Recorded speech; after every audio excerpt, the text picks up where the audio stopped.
E aí, tudo bem? Vamos falar sobre a história da África na pré-história. Isso é uma parte fundamental para a gente entender, para a gente se desfazer de certos pensamentos, sabe? Não vocês, mas. Não, deixa eu explicar. Na história, antigamente, se dizia que o continente africano não tinha história.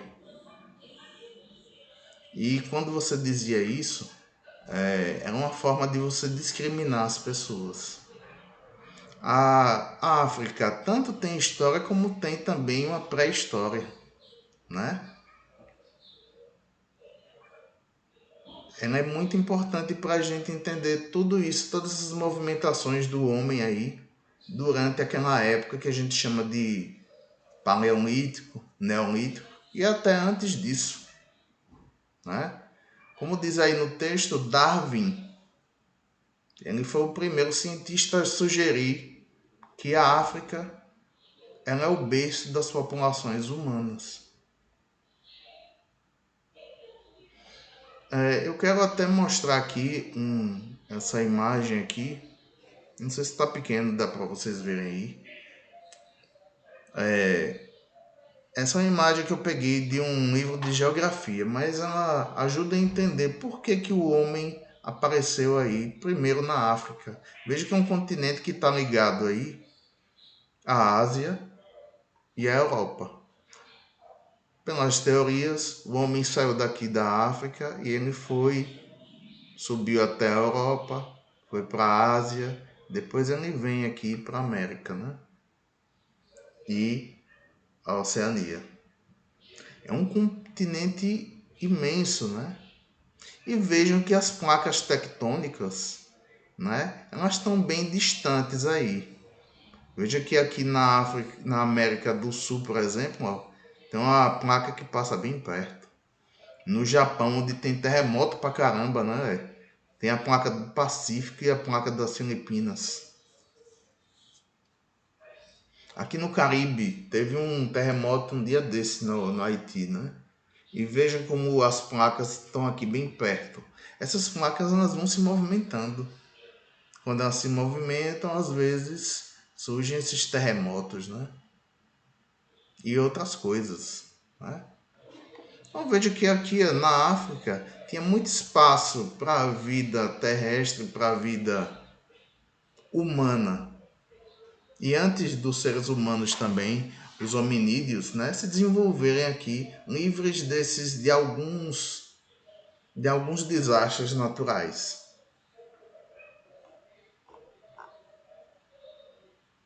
Bom, então Charles Darwin, como eu disse, ele foi o primeiro a perceber que, olha, ali na África foi o surgimento dos, dos seres humanos. Para que ter discriminação? Você dizer que a África é inferior quando, nossa, foi daí que surgiu todo mundo, né? Essa é a importância dessa parte do assunto aqui. Então a gente vai descrevendo aqui nesse texto várias descobertas que foram feitas nessa questão arqueológica, né? É a arqueologia aí ajudando a história aí. Bom, a presença do Homo sapiens, que é a espécie humana, né? Conta aí mais de 100 mil anos. A nossa espécie, lembrem que é o Homo sapiens, né?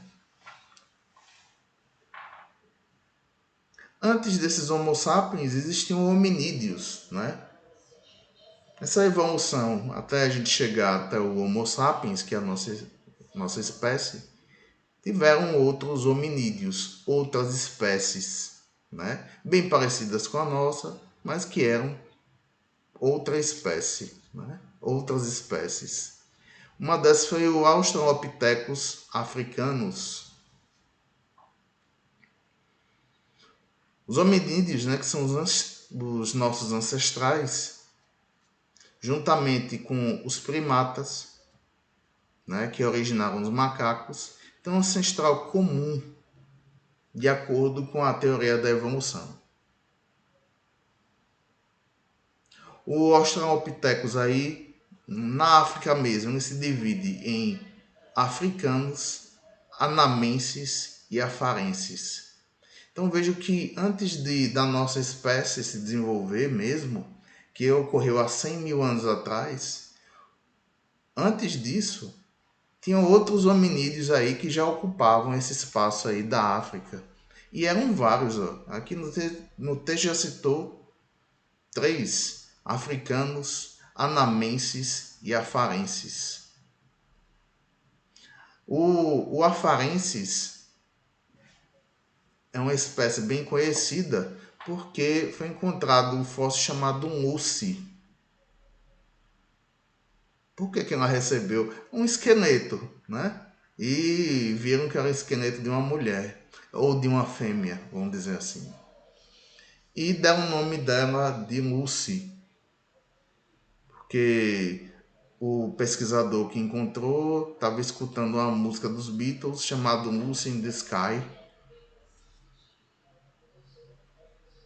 Era o refrão, né? Lucy in the Sky tonight. Bom, ela foi conhecida de Lucy. E até aquela época era o nosso ancestral mais antigo, né? O fóssil mais antigo que foi encontrado. Bom, vocês vão encontrar aqui várias descobertas aqui que foram feitas no, no continente africano. Uma coisa, há 100 mil anos atrás e antes, o continente africano tinha uma paisagem, tinha uma natureza bem diferente, né? O Saara, por exemplo, era um ambiente úmido, não era um deserto. Tinha vegetações abundantes. E o rio Nilo, ele não cortava um deserto como corta hoje em dia, né? Aquela região era muito mais, tinha um clima muito mais ameno. O que vocês vão fazer? Vocês vão fazer um resumo de 8 linhas desse texto. Então, bem fácil aí para vocês, ok? Então, até mais.